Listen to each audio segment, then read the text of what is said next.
It is just over 50 years since I made the public and ceremonial declaration to become Jewish. I was determined. That was good, because my road to becoming Jewish at the moment was sometimes bumpy. For example, after being told conversion to Judaism is required to be discouraged 3 times before continuing the process. I thought I had met that requirement, but more seemingly discouraging moments awaited me. Imagine, how would you feel knowing this requirement and then arriving at the Chicago Loop address for the basic Judaism class, only to find you've arrived at the Christian Science building, or someone called it How to Be a Jew in 10 Easy Lessons. Or how about asking your Jewish friends to explain what they knew about mikveh? They would then say they were voting for him in the next election. And a sidebar, for those of you who don't know Chicago politics in the 70s, Abner Mikveh was an attorney general. At one point, he was an Illinois attorney, chief judge, United States Court of Appeals for the District of Columbia, congressman, White House counsel under Bill Clinton, and was a Presidential Medal of Freedom recipient. And on a more local note, he had also attended WashU. He served as a navigator in the Army Air Corps. It is important to note that he had nothing to do with ritual purification. I remember being told no one should question my Jewishness or Jewish origins. I believe it was said in the spirit of inclusion, but that's not how it made me feel. There were people, Jews and non-Jews, who treated me as if I were almost Jewish. That is not authentic. That is to say, not authentic. This didn't happen all the time, but often enough. When this happened, I often found the Shema was comforting and supportive. It is called the watchword of the Jewish people with good reason. And coincidentally, it's the first prayer I think we all learn. Under Roman rule, each province not only had its own ruler, but also its own god. You were allowed to worship more than one god, but were required to worship the provincial god as your primary god. Confused? I was. But let's say your region worshiped Michael Jordan, but your family came from people who worshiped Jim McMahon. You could still worship Jim McMahon, but Michael Jordan had to be your primary god. I know that's a silly example and an oversimplification to explain that in Judea, one was required to worship the Hebrew God as their primary deity. In provinces where other gods were primary, but Jews resided, Jews were usually required to worship their provincial god. This often led to conflict, banning of worship of the Hebrew God, and even punishment by death. In the Torah, it says humans are made in the image of God. I embrace this with my entire spiritual being. The Shema is a statement of faith in the oneness of Adonai. Being made in the image of Adonai, is there not a oneness to our existence as Jews? Some believe there is no real need to officially convert to Judaism to be a Jew. I myself would not advocate that. I think you would miss so much on your journey, but I'm not sure I could argue against it. Although the Shema proclaims the oneness of God, I feel it proclaims our oneness with each other as well. I no longer feel defensive if someone asks how I came to be Jewish. I also find most Jewish people I meet don't feel the need to validate my Jewish origins. In proclaiming the oneness of God, we open ourselves to proclaiming our oneness as people. At Yom Kippur, we seek atonement for ourselves as individuals, but for all of us as one. Of how 2 families became one. In December of 2021, CRC began the process of sponsoring a family from Afghanistan through HIAS, the Hebrew Immigration Aid Society. an organization that partnered with the government to bring Afghan families to the United States. The highest format is to create a sponsor circle of 5 people to help settle approved families with the aid and support of the rest of the congregation. 5 people volunteered: Helen Petty, Sylvia Nissenboim, Mindy Berkowitz, Jimmy Jenkins, and myself, Joy Sterneck. Helen volunteered to be the leader of the group, and what an amazing leader she was. None of us knew each other, but as we began to work together to bring our family here, we became family, working together on the multitude of tasks and getting to know and appreciate each other. Probably the biggest task was finding affordable, safe housing. Helen could probably have gotten her real estate license by the time we were finished. We also appealed to the congregation for items and services that the family would need. In the CRC community, all of you were incredibly willing and generous. Finally, on February 11th, the family arrived at Lambert Airport. As they came through the area, weary from 10 weeks in a tent in an army base, I don't know who was more excited. Our precious family, Mohammed, Sharbanu, Masa, 7 years old, Ali, 3 years old, and Dorsa, 9 months old. Are the 5 of us, laden with winter coats and hats, who could hardly see them for the tears. Helen made a sweet welcome sign in Dari, their language. As Sylvia expressed it, when they walked towards us on arrival with beautiful faces and smiles, we knew immediately that it was them, and it was love at first sight. We began working hard to prepare their new home, and Jimmy remembered when we first arrived, there was a mountain of Amazon boxes blocking the porch and door, all gifts from our amazing CRC community. 2 of the neighbors told us that they had been keeping a constant vigilance to be sure nothing was taken. We knew then that we had picked the right home and the right neighborhood. The family was so grateful and happy when they walked into their beautiful new home, and we began to help them settle. Mohammed said to me, "The Americans were wonderful to me in Afghanistan, and now they are wonderful to us here." They constantly expressed their gratitude. A favorite memory of Helen's is long, thoughtful political discussions with Mohammed, and we still are all constantly learning from one another. There was much work to do getting papers in order, applying for benefits, enrolling in school for Masa, and ESL classes for Mohammed and Sharbanu. Mindy remembers sitting with Mohammed at the Bayless School Registrar to enroll little Masa with her unicorn backpack, so excited and yet anxious for her. For she had not started school in Afghanistan because of COVID. So this really was her first day of school. The pictures of that day that the teacher sent home, with the other students helping her up the slide and in class, were heartwarming. At the same time, Mindy remembers Mohammed's excitement at getting his first comprehensive ESL textbook. We all took turns driving Sharbanu to class and getting to know her, and to seeing how much her English improved were special experiences for all of us. Plus, when we all got lost, she always knew which way to go. Another challenge was obtaining health care and assistance for Maza's visual and hearing challenges. Jimmy was a true angel, spending countless hours in arranging this care with the help of his colleagues. There was also great fun.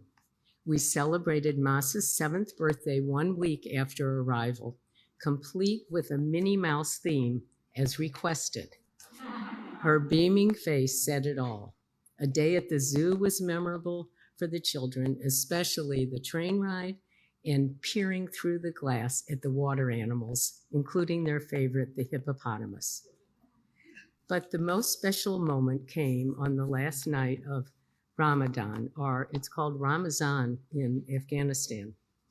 They surprised, the whole family surprised all 5 of us by arriving at each of our homes with gifts purchased with Mohammed's first paycheck of books with lovely inscriptions by Mohammed and Charbanu, which read, "There are friends, there is family, and then there are friends that become families. And friends are like the stars. You don't always see them, but they are always there." Last week, Mohammed said to me, when we came here, we felt like we were all alone, but now we feel we are part of a family. I don't know how you feel about miracles, but we believe there are many miracles in this story. We all felt an amazing closeness and comfort with every encounter we had with our family and with each other. I believe that the 5 of us were meant to be present at this time for this family, and that this family was meant to come to us. So this is the story of how 2 circles, 2 families became one, and we are so grateful to CRC for this life-affirming experience. As we now begin the process of sponsoring a family from the Ukraine, we hope that you will once again open your hearts to help them. Thank you. Weeping has a trajectory. Inhaling, exhaling in gusts of sound, tumbling like a stone down a hill and dropping into a dark pool of water over and over and over again. Yitgadal v'yitkadash shemei Rabbah be'amad yivarach yirutei ve'amlich malchutei b'chayachon uvyamachon uvchayet dachol beit Yisrael ba'agala uvizman kariv v'yimru. Amen. The Kaddish. It's a poem. Its cadences are to me a song of grieving, and yet it appears twice in our service. I don't speak Hebrew.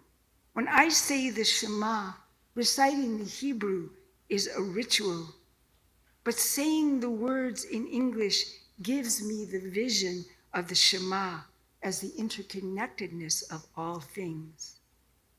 For me, the sound of the yahrzeit seems the essence of sadness. Its meaning seems to reside in the sound. When I pray the yahrzeit, I experience it deep in my chest. I've only recently begun to consider why this poem never mentions death or loss. Why is it instead a prayer of life, peace, and transcendence?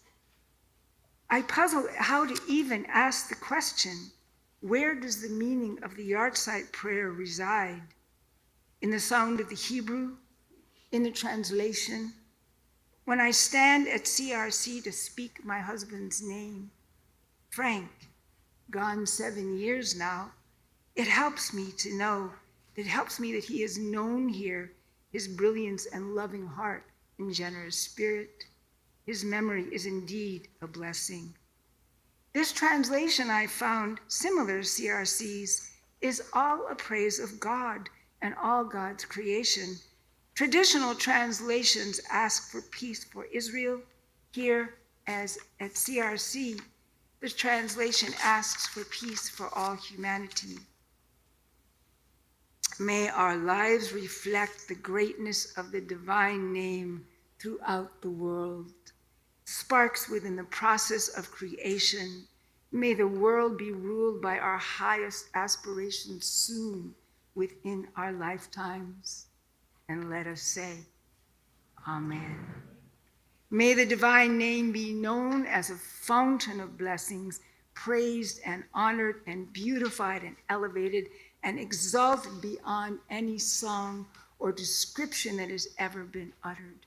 And let us say, Amen. May an all-embracing peace shower down from the heavens, refreshing the lives of all the people on earth. May the source of peace inspire us to make peace for ourselves, for our community, and for all the world. How does that express my grieving? For me, it loops back to my understanding of the Shema as an expression of the oneness, the interconnectedness of all things. Thus, our beloveds, as part of creation, are infinitely, intrinsically blessed, imbued with Godness. I still weep sometimes, even after 7 years. But my experience of the marvelous being that was Frank, somehow, by praising God, becomes a part of me, a source of strength, a means of going on. Kumar Tov, y'all.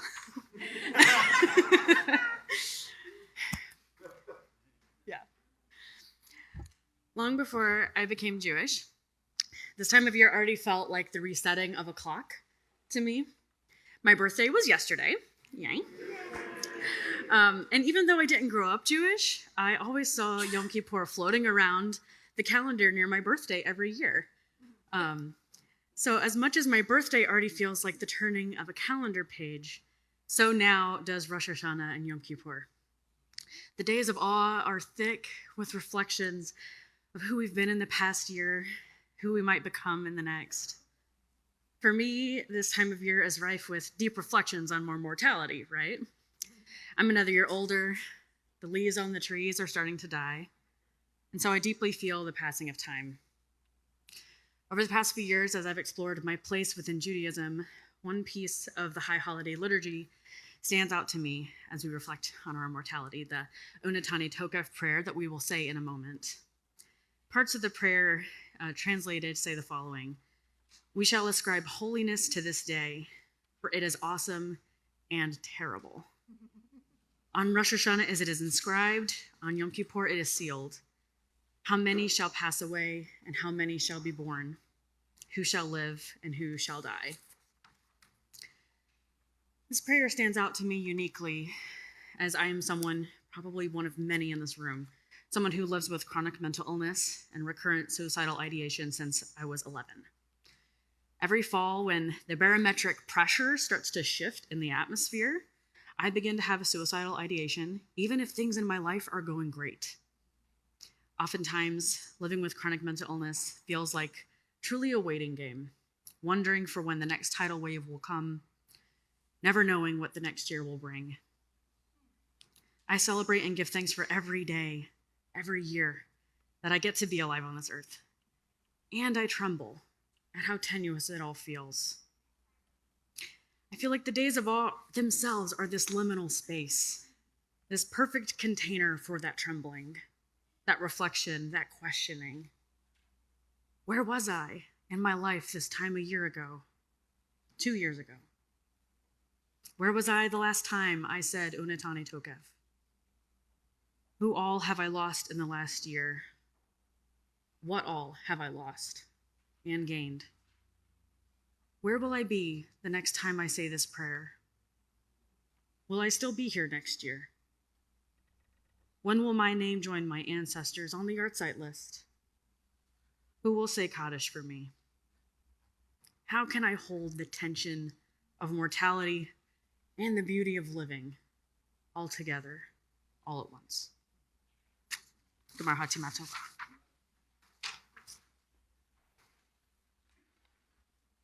You may have noticed the strange crops growing in the mitzvah farm this past season: winter rye and Sudan grass. But where are the vegetables we usually grow for our neighbors facing food insecurity? Last year was Shemitah, or the sabbatical year, an ancient Jewish practice which still occurs every 7 years. Giving the land and workers a Sabbath rest is the most visible sign of Shemitah.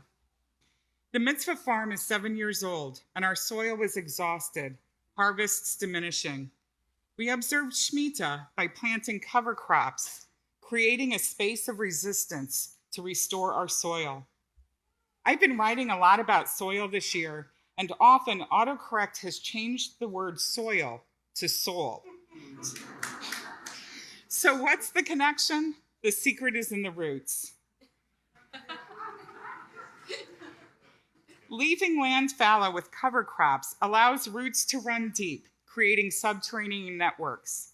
Connected to each other through vast webs of fungi, plants and trees communicate with, nourish, and protect each other. Stronger plants provide for those more vulnerable. Plants send sugar to their roots, nourishing the microbiome, and these microorganisms in turn carry essential minerals to the plants, a reciprocal gift exchange which ensures the whole ecosystem is nourished. But what does soil have to do with soul? Our ancestors produced everything from the land. Their entire life centered on agricultural rhythms. Our holiday cycle reflects this. This year, I have often wondered about Shemitah's purpose for individuals in the community. What did it mean to suddenly stop all the normal rhythms of life? To experience community-wide vulnerability while not planting crops? To yearn deeply for those everyday rhythms? These words in Deuteronomy on Shemitah provide a clue. When there is among you a needy person, you are not to toughen your heart. You are not to shut your hand to the needy one. You are to open your hand to community members in need. As we all know, to suddenly stop the normal rhythms of life does not feel like Shabbat, but is challenging in many unexpected ways. During these past few years, we have experienced communal vulnerability, come face to face with our deepest fears and yearnings. Our hearts have been bruised and broken. With our soul's exhaustion, it could be tempting to protect ourselves, to allow our hearts to toughen, to clench our hands with fear, anxiety, and despair. Our ancestors knew this temptation. In their wisdom, they created time set apart for rest and repair, weekly Shabbat, annual Elul and the high holidays, every 7 years Shemitah. Spaces of resistance allowing our roots to run deep. Time to be vulnerable with ourselves and others, doing the work of teshuvah. Time to release what binds us and no longer serves our growth. Time to come home to our best and highest selves, our deepest values and hopes, individually and communally. The Shemitah mitzvot in Leviticus and Deuteronomy call for care of the whole community, especially those most vulnerable. Isaiah's words in today's Haftorah calls us to radical faithfulness to these mitzvot. All are to be fed, especially the hungry. Those in poverty are to be strengthened, not oppressed. All debts released. Those enslaved freed, and reparations paid for their labor. The essence of these mitzvot is living in right relationship with the whole ecosystem, earth, animal, humans alike. The whole ecosystem is healed, and true liberation is found in rest, release, and repair. Shemitah is about transformation of our soil and of our souls. By letting roots run deep, healing the soil, our farm will flourish bountifully, nourishing the whole ecosystem for years to come. Communal transformation begins with personal transformation. By going deep into our roots, doing the hard work of teshuvah, we soften our hearts and open our hands to each other. By connecting our roots with each other, our greatest hopes can grow into a vision in which justice is restored and all have a place at the table with enough to fill their need. A vision which begins by healing our own hearts. May our devotion this day, our holy work of teshuvah, tevilah, and tzedakah this season burst forth in a bountiful harvest, nourishing the world with love for years to come. Hineni. I had the honor and the privilege of being with my mother when she died. I went to visit her in her memory care unit, and she was still in bed, which was unusual, so I sat down to wait for her to wake up. Almost instantly, the unit nurse and the hospice nurse appeared. "Your mom is dying," they told me. Time stopped. The hospice nurse gently told me that she'd be surprised if Mom lasted more than 24 hours. So I settled in to wait. The staff of the memory care unit were wonderful, checking on us often and offering me so much caring support. But they had 30-odd other residents to look after. And I sat there thinking, I can't believe they're leaving me alone with her. I don't know what I'm doing. I don't know what's normal. I feel like I need a professional here with me. And 18 and a half hours later, at that awe-filled, grace-filled moment when she exhaled and didn't take another breath, I decided to do something I'd been interested in doing for years. I was going to become the professional I had needed. I was going to train to become an end-of-life doula. Now, most people have heard of birth doulas. They're people, mainly non-medical, who assist and support a person giving birth. Birth doulas offer a vital service at a time that can be quite scary and stressful, as well as beautiful. End-of-life doulas, or death doulas, provide a similar service to the dying.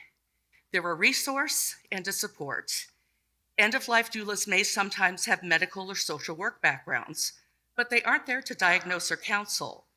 They can definitely provide resources for therapy, palliative care, hospice, wills, and other services. But the most important job of an end-of-life doula is to find out what the dying person's wishes are with regards to their death, and make sure, when the time comes, that those wishes are followed as closely as possible. I trained online with INELDA, the International End-of-Life Doula Association. One of the most important skills we practiced was deep, active listening. A death doula needs to get to know their client profoundly, including the things that were important to them in their lifetime, their memories, and their current feelings about dying. There's no thinking about what you're going to say next with deep, active listening. No sharing personal experience or opinions. And that was really hard for me because when it comes to opinions, I've got a million of them. Simply absorbing information, being comfortable with silence, and really getting to know the person you're working with. Memory and legacy work is a fundamental part of the death doula's job. How does the person want to be remembered? Do they want to create a final memory for their family in the form of a scrapbook, a piece of writing, a video? And what do they want their legacy to be? This was a hard one for me personally. I don't have kids, so I don't have anyone to pass family lore and traditions down to. I don't have a body of work that will continue to inform people after I'm gone. This was the one question I couldn't answer for myself during the training, what I wanted my legacy to be. Vigil planning is probably the closest parallel between what a birth doula and a death doula does. How does the dying individual want their death to play out? Where do they want to die? Who do they want with them? What do they want to see, hear, smell, touch, even taste? We went into great detail about the signs that death is imminent. This was difficult, but necessary. The doula provides respite for the family and friends during what can be the long labor of dying. We need to know the signs to make sure that everyone who wants to be there for the final moments makes it in time. Finally, after the death, there are rituals and ceremonies for those left behind. The dying can make their wishes known as to how they want to be treated after death. The doula also can help family and friends with reprocessing the death journey, answering questions, and simply witnessing people's grief.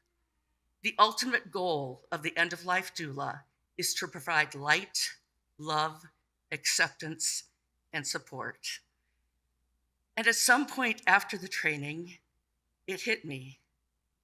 I want to embody light, love, acceptance, and support. That is what I want my legacy to be. So, How about you?